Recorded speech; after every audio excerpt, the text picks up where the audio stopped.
Hi guys, I'm the Dimension Jumper and today I'll be doing my top 5 Legend of Zelda bosses.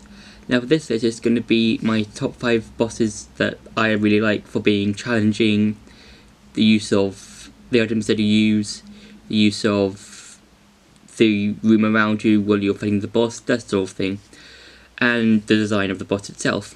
So for number 5 is Zant from Twilight Princess, and why I like this particular boss fight is because of the way the boss fights played out.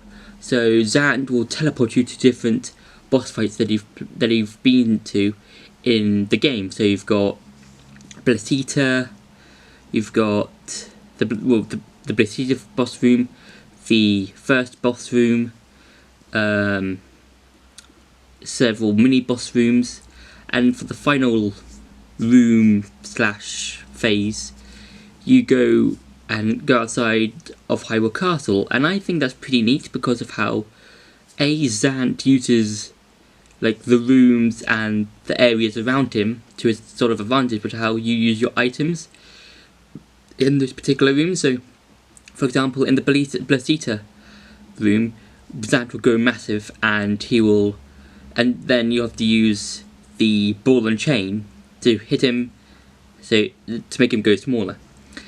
For the water room, for the massive eel one, you have to use your claw shots and drag Zant from his massive helmets, which come out of the ground, and there are 3 of them.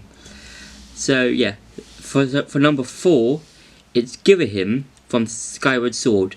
Now I really like Girahim as a as a villain, and also his boss fights, because he's like Zant, he's just pure evil, and he's doing everything he can for his master, which is Demise, in the game. And also like in those boss fights where he can like teleport, like from, if he's close to you, if he's far away from you, he can teleport close to you.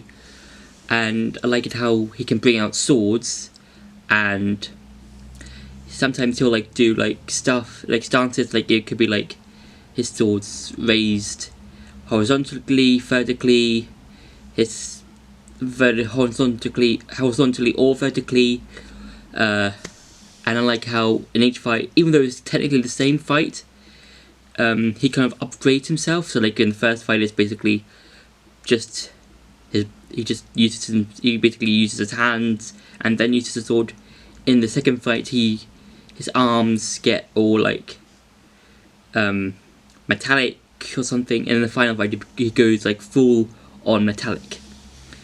And yeah, and I really like how all his fight is. So for number 3, it's Staven from Spirit Tracks, and I like this fight because this is probably one of the few tag team boss fights in the whole game where you get to team up with Zelda in a Phantom and try and fight Staven when he's hopping around these different pillars, and he uses his gauntlet to try and hit either Link or Zelda. And yeah, and I really like that boss fight, and I really like how his theme appears. It comes into the fight, like it's kind of like, instead of being this like cold, chilling sound, it's kind of like a more of a upbeat, sort of like you're in the zone kind of fight theme. So yeah, so for number 2, it's Monk Kaz Koshia,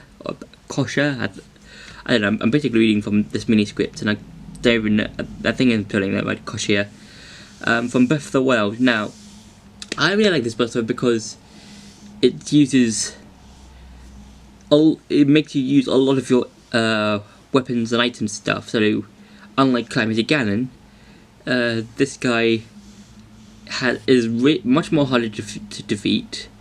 His health takes way longer to drain than Calamity Ganon, since with Calamity Ganon you use the 40 Divine Beasts to lower his health. And yeah, and I really like it how you can like throw a banana at him when he's small, and he can just run up and take it and just eat it and regain a little bit of health. And I really enjoyed that. This is like probably one of my favourite parts of the whole boss fight. And yeah, I really like how he goes, like, he can clone himself, he can grow big, he can like teleport, and yeah. So yeah, and for number 1 it's Koloktos, again from Skyward Sword.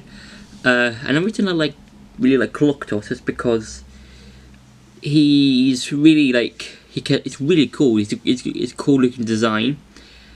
His whole boss fight is really quite interesting. Like, for the first phase, he's like in the ground, and he's protecting his weak spot. I think he's like one of the only bosses who protects his own weak spot. And yeah, for the second phase, he just basically gets legs. He just comes out of the ground and gets legs. That's really cool, and I like it how he can rip his arms off with the whip.